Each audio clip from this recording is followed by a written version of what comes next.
नमस्कार दोस्तों, मेरा नाम है आयुष और आज हम बात करने वाले हैं कि क्रिप्टो करेंसीज़ का फंडामेंटल एनालिसिस कैसे किया जाए। ऐसे कौन से फैक्टर्स हैं जो कि आपको देखने चाहिए किसी भी क्रिप्टो करेंसी में इन्वेस्ट करने से पहले। कैसे क्रिप्टो करेंसीज़ को एनालाइज किया जाए ये हम समझेंगे आज के इस वीडियो में बहुत ही सिंपल लैंग्वेज में।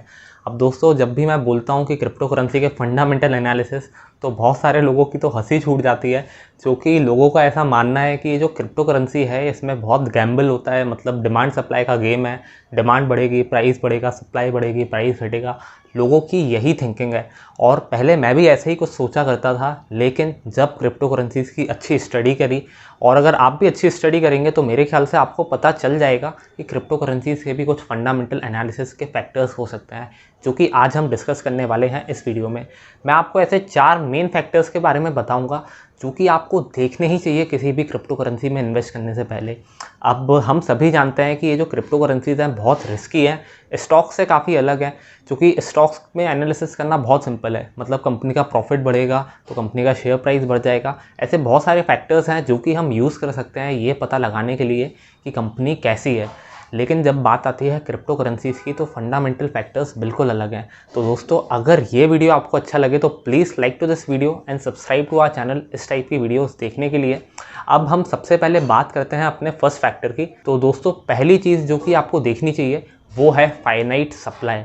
अब जो क्रिप्टो करेंसी की सप्लाई है ना, वो बिल्कुल लिमिटेड होनी चाहिए नंबर में। अगर मैं बात करूं बिटकॉइन की, तो यहाँ पे बिटकॉइन करेंसी की जो सप्लाई है ना वो बिल्कुल लिमिटेड है। 21 मिलियन कॉइन्स ही हैं जो कि इस दुनिया में आ सकते हैं बिटकॉइन के। उसकी प्रोग्रामिंग ही कुछ इस टाइप से करी गई है। तो यहाँ पे सप्लाई लिमिटेड है, इसलिए जो डिमांड है वो बढ़ती जाती है और प्राइजेस भी बढ़ते जाते हैं।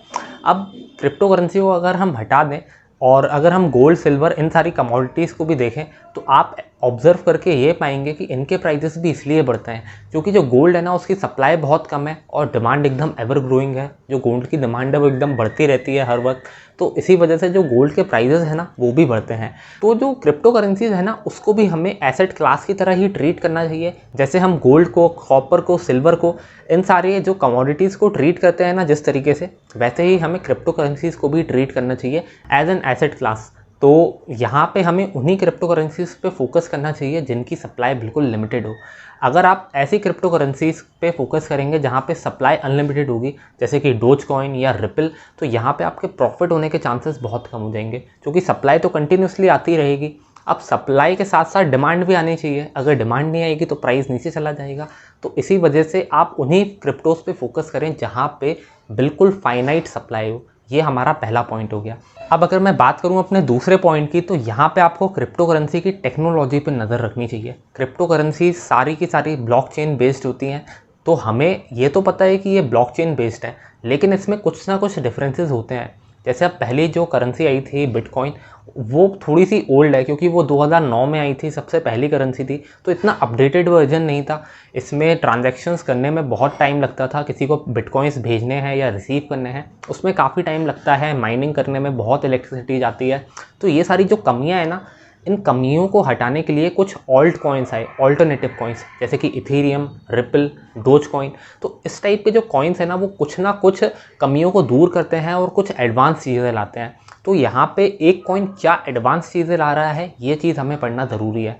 जैसे अगर मैं इथेरियम और बिटकॉइन का एनालिसिस करूँ, तो आप सभी को पता होगा कि ये जो इथेरियम कॉइन है ये बाद में आया है। तो इथेरियम में कुछ चीज़ें बहुत अच्छी हैं, जैसे कि इथेरियम की माइनिंग करते वक्त कम इलेक्ट्रिसिटी लगेगी। इसमें जो भी ट्रांजैक्शन का टाइम है वो बिल्कुल कम लगेगा अगर हम बिटकॉइन से इसको कंपेयर करें तो हमें यहाँ पे टेक्नोलॉजी पे नज़र रखना बहुत ज़रूरी है। अगर आप ऐसी क्रिप्टो करेंसी को खरीदेंगे जहाँ पे थोड़ी टेक्नोलॉजी अच्छी होगी, जहाँ पे फंडामेंटली वो थोड़ी सी बढ़िया होगी, तो आपके रिटर्न्स बनने के चांसेस थोड़े ज़्यादा हो जाएंगे क्रिप्टो करेंसीज़ में।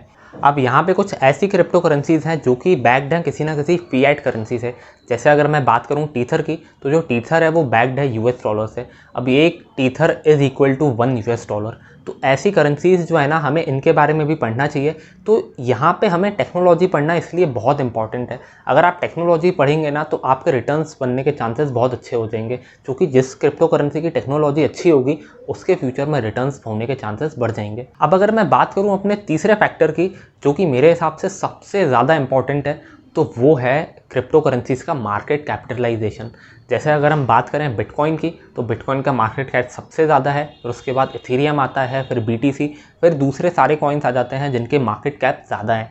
अब दोस्तों, ज़्यादा मार्केट कैप होने का मतलब ये है कि ज़्यादा लोग उस करेंसी पे ट्रस्ट करते हैं। अब ये जो क्रिप्टो करेंसी वाला सिस्टम है ना, ये बिल्कुल ट्रस्ट पे चलता है। मतलब लोगों को भरोसा है कि हाँ यार, बिटकॉइन जो है ना वो आगे चल के ऊपर ही जाएगा, इथेरियम आगे चल के ऊपर ही जाएगा, इसलिए लोग उसमें इन्वेस्ट कर देते हैं। तो यहाँ पे जो क्रिप्टो करेंसीज हैं उनमें मेन फैक्टर है ट्रस्ट। और किसी भी क्रिप्टो करेंसी का अगर मार्केट कैप ज़्यादा है ना, इसका मतलब ये है कि वो क्रिप्टो करेंसी स्टेबल है। दूसरी चीज़ ये कि लोगों का उस पर ट्रस्ट है, तो आपका पैसा डूबने का जो चांस है ना वो बिल्कुल कम हो जाएगा। अब यहाँ पे अगर कोई क्रिप्टो करेंसी स्टेबल है, इसका मतलब ये है कि वो बहुत ज़्यादा मल्टीबैगर रिटर्न्स नहीं दे पाएगी, लेकिन आप मेरे ख्याल से उसमें एक सेफ इन्वेस्टमेंट कर सकते हैं। आप कौन सी क्रिप्टो करेंसी का मार्केट कैप कितना है, उसका प्राइस कितना है, कैसे इन्वेस्ट किया जाए, इन सारी चीज़ों को जानने के लिए दोस्तों आप यूज़ कर सकते हैं CoinDCX के प्लेटफॉर्म को। इस वीडियो को स्पॉन्सर किया है CoinDCX ने, जो कि एक क्रिप्टो करेंसी का एक्सचेंज है जहां पे आप बिटकॉइन, इथेरियम, सोलाना ऐसे जो भी क्रिप्टो करेंसीज हैं उनमें आप इन्वेस्ट कर सकते हैं CoinDCX के थ्रू। अब दोस्तों, मुझे CoinDCX का जो प्लेटफॉर्म है वो इतना पसंद इसलिए आया क्योंकि इनका प्लेटफॉर्म बहुत सिंपल है उन लोगों के लिए जो कि इसमें इन्वेस्ट करना चाहते हैं। मतलब बहुत ही सिंपल स्टेप्स हैं जिसमें आप इन्वेस्टमेंट कर सकते हैं। अगर आपका जो इन्वेस्टमेंट है वो 10,000 रुपये से कम है तो आपको KYC भी नहीं करानी। फिर उसके बाद अगर आप पैसा अपना विड्रॉ करना चाहते हैं ना, तो आप 5 मिनट के अंदर विड्रॉ कर सकते हैं अपना पैसा। मैंने दूसरे प्लेटफॉर्म्स भी यूज़ किए हैं जैसे WazirX वगैरह, तो वहाँ पर ये प्रॉब्लम आती है कि जब हम फंड विड्रॉ करते हैं ना तो वो काफ़ी लेट आते हैं। लेकिन CoinDCX की अगर मैं बात करूँ, तो अगर मैं क्रिप्टो करेंसी अपनी सेल आउट करूँगा और पैसे निकालूंगा ना, तो 5 मिनट के अंदर आ जाएंगे, जो कि मुझे इसका मेन USP लगा। तो आप अगर चाहें तो CoinDCX का प्लेटफॉर्म यूज़ कर सकते हैं। बहुत सिंपल टू यूज़ है, पैसे विड्रॉ करना आसान है, बिना KYC के आप इन्वेस्ट कर सकते हैं। आपको लिंक इसका डिस्क्रिप्शन में मिल जाएगा। आप इजीली इसको डाउनलोड करके इंस्टॉल कर सकते हैं और बिना KYC कराए अपने पैसे इन्वेस्ट कर सकते हैं क्रिप्टो करेंसीज़ में। अब हम आते हैं अपने चौथे पॉइंट पे, जो कि आपको देखना चाहिए किसी भी क्रिप्टो में इन्वेस्ट करने से पहले, वो है क्रिप्टो करेंसी के फाउंडर्स। अब फाउंडर इतने इंपॉर्टेंट इसलिए हैं क्योंकि अगर फाउंडर जो हैं अगर वो ऑनेस्ट होंगे, उनकी इमेज अच्छी होगी ना, तो इसका क्रिप्टो करेंसी पे एक अच्छा इम्पैक्ट पड़ेगा। जैसे अगर मैं बात करूं बिटकॉइन की, तो ये तो सबसे पहली करेंसी थी, तो यहाँ पे फाउंडर को कोई जानता भी नहीं है। सतोशी नाकामोटो एक करके इंसान है, उसको लोग बोलते हैं कि ये फाउंडर है, लेकिन कोई भी उस आदमी से मिला नहीं है। लेकिन अगर मैं बात करूं इथेरियम की या जो टोरेंट की करेंसी है उस करेंसी की, तो ये जो सारी क्रिप्टो करेंसीज बनी है ना, ये प्राइवेट लिमिटेड कंपनीज ने बनाई हैं। इसके कोई फाउंडर्स आपको मिल जाएंगे इंटरनेट पे। तो यहाँ पे उन फाउंडर्स की आपको स्टडी करना बहुत ज़रूरी है। मतलब फाउंडर ऑनेस्ट था, नहीं था, इनकी जो कंपनी है वो कैसे काम करती है, ये सारी चीज़ें आपको पढ़ना बहुत ज़रूरी है अगर आप किसी क्रिप्टो में इन्वेस्ट करना चाहते हैं तो। और ये चीज़ मेरे ख्याल से इतनी इंपॉर्टेंट इसलिए है क्योंकि अच्छे फाउंडर्स अगर होंगे तो क्रिप्टो करेंसी पे लोगों का ट्रस्ट बनेगा। और जो क्रिप्टो करेंसी का मेन आधार है ना, वो ट्रस्ट ही है। अगर लोग ट्रस्ट करेंगे तो ही क्रिप्टो करेंसी को लोग खरीदना चाहेंगे, तो ही उसके प्राइस बढ़ेंगे। तो आप उन क्रिप्टो करेंसीज को खरीदना चाहेंगे जिस पे लोग ज़्यादा ट्रस्ट करते हैं। तो दोस्तों, ये थे ऐसे कुछ पॉइंट्स जो कि मेरे ख्याल से आपको कंसिडर करने चाहिए किसी भी क्रिप्टो करेंसी में इन्वेस्ट करने से पहले। उम्मीद करता हूँ आपको ये मेरा वीडियो अच्छा लगा होगा। अगर ये वीडियो अच्छा लगा हो तो प्लीज़ एंकरेज करें इस वीडियो को लाइक करके, और सब्सक्राइब करिएगा हमारे चैनल को अगर आप ऐसे ही वीडियोस देखना चाहते हैं तो। Thank you for watching this video.